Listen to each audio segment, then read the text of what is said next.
എല്ലാവർക്കും നമസ്കാരം. അപ്പോൾ ഇന്ന് ഞാൻ ഉണ്ടാക്കാൻ പോകുന്നത് എല്ലാവർക്കും ഇഷ്ടമുള്ള ഒരു സാധനമാണ് നമ്മുടെ പരിപ്പ് വട.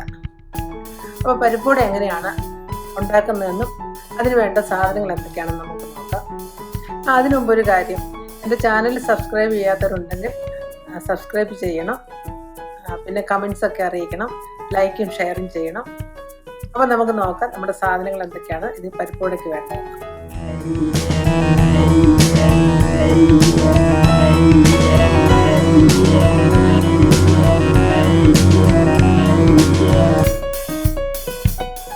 ഇപ്പോൾ പരിപ്പ് വട ഉണ്ടാക്കാനായിട്ട് നമുക്ക് പരിപ്പ് കുതിരാനായിട്ട് വെക്കണം.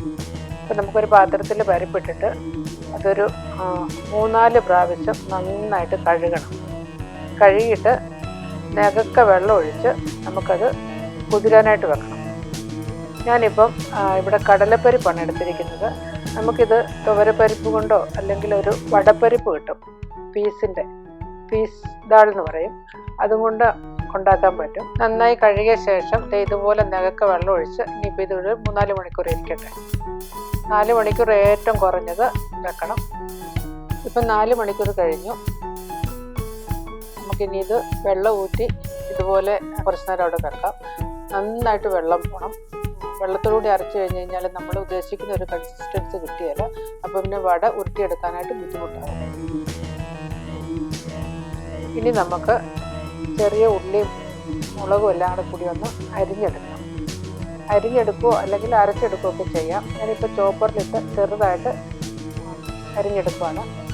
കൈകൊണ്ട് വേണമെങ്കിലും ചെറുതായിട്ട് കുത്തി അരിയാമെങ്കിൽ അത് അങ്ങനെയും ചെയ്യാം. എങ്ങനെയാണ് എളുപ്പം അതുപോലെ ചെയ്യും. ചോപ്പറിലേക്ക് നമുക്ക് പച്ചമുളകും കറിവേപ്പിലയും ഇഞ്ചിയും പിന്നെ നമ്മളിവിടെ എടുത്ത് വെച്ചിരിക്കുന്ന കായത്തിൻ്റെ പൊടിയും എല്ലാം കൂടെ അങ്ങോട്ട് ഒരുമിച്ചില്ല. എന്നിട്ടത് എല്ലാം കൂടി ഒരുമിച്ച് തന്നെ ചോപ്പ് ചെയ്തെടുക്കാം.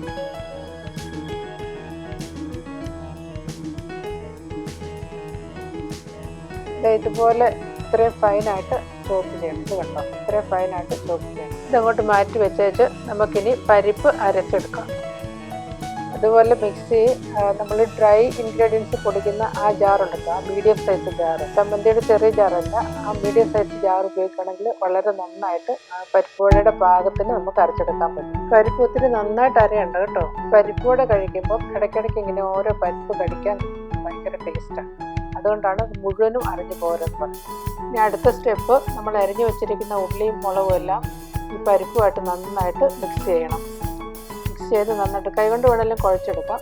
ഇനി ഉപ്പും കൂടെ ചേർക്കുക. എന്നിട്ട് നന്നായിട്ട് കുഴയ്ക്കുക. സവോള വേണമെങ്കിലും ചേർക്കാം കേട്ടോ. ചെറിയ ഉള്ളി ചേർക്കണമെന്ന് നിർബന്ധമില്ല, പക്ഷെ ചെറിയ ഉള്ളി ചേർക്കുകയാണെങ്കിൽ നല്ല ടേസ്റ്റായിരിക്കും. പിന്നെ നന്നായി കുഴച്ചിട്ട് ഒത്തിരി നേരം വെച്ചോണ്ടിരിക്കരുത്. അതിന് നമ്മുടെ ആവശ്യമില്ല. ഉപ്പ് ചേർക്കുകയാണെങ്കിൽ ഉള്ളി എന്നൊക്കെ വെള്ളം ഇറങ്ങി അത് മിക്സായിരിക്കും. അതുകൊണ്ട് ഇതുണ്ടാക്കി കുഴച്ചെല്ലാം കഴിഞ്ഞ് നമുക്ക് ഉടനെ തന്നെ ഉണ്ടാക്കിയെടുക്കാം. ഇനിയിപ്പോൾ ഞാനിതെങ്ങനെയാണ് ഉണ്ടാക്കുന്നത് കാണിക്കാം. ഞാനൊരു പാത്രത്തിൽ എണ്ണ നന്നായിട്ട് ചൂടാകാൻ വെച്ചിട്ടുണ്ട്. ഞാൻ വെളിച്ചെണ്ണയാണ് വെച്ചിരിക്കുന്നത്. വെളിച്ചെണ്ണ ഉണ്ടാക്കുന്നതാണ് രുചി കൂടുതൽ. ഇനി ഈ എണ്ണ ചൂടായോ എന്ന് അറിയാൻ വേണ്ടി നമുക്കൊരു ഇച്ചിരി മാവെടുത്ത് അങ്ങോട്ട് ഇട്ട് നോക്കാം.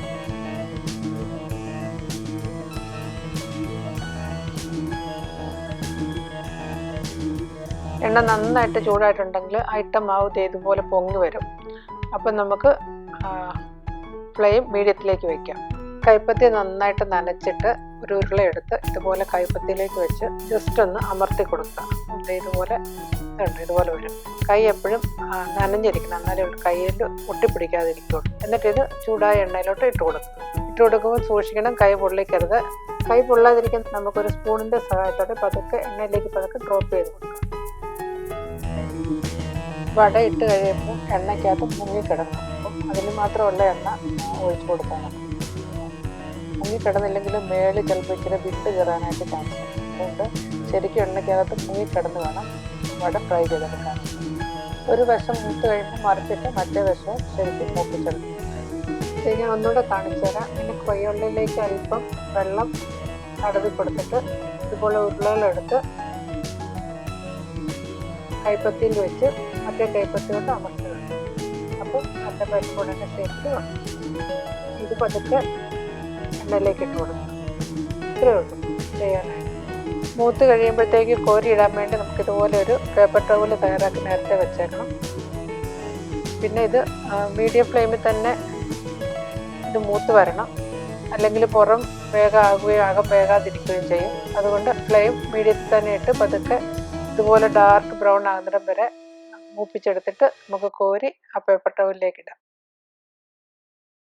നമുക്ക് ബാക്കിയും കൂടി അങ്ങനെ ഉണ്ടാക്കിയെടുക്കാം. ഒത്തിരി കട്ടിയായിട്ടും കനം കൂട്ടി ഉണ്ടാക്കരുത്, പിന്നെ ഉള്ള നേരം വേഗാതിരിക്കും. അങ്ങനെ നമുക്ക് കംപ്ലീറ്റ് ഉണ്ടാക്കി കഴിഞ്ഞ് കഴിയുമ്പോഴത്തേക്ക് എൻ്റെ ഒരു പരിപ്പുവട ഉണ്ടാക്കി 1.5 കപ്പ് കൊണ്ട് ഒരു 10-20 പരിപ്പുവടകൾ ഉണ്ടാക്കി. അങ്ങനെ നമ്മുടെ രുചികരമായ പരിപ്പുവട ഇവിടെ റെഡി ആയിട്ടുണ്ട്. നിങ്ങളെല്ലാവരും ഇതുണ്ടാക്കി നോക്കുക, കമൻസുകളൊക്കെ അറിയിക്കുക. എൻ്റെ ചാനൽ സബ്സ്ക്രൈബ് ചെയ്യണം. Thank you for watching my channel. അടുത്തൊരു വീഡിയോയുമായി വരുന്നത് വരെ ഗുഡ് ബൈ.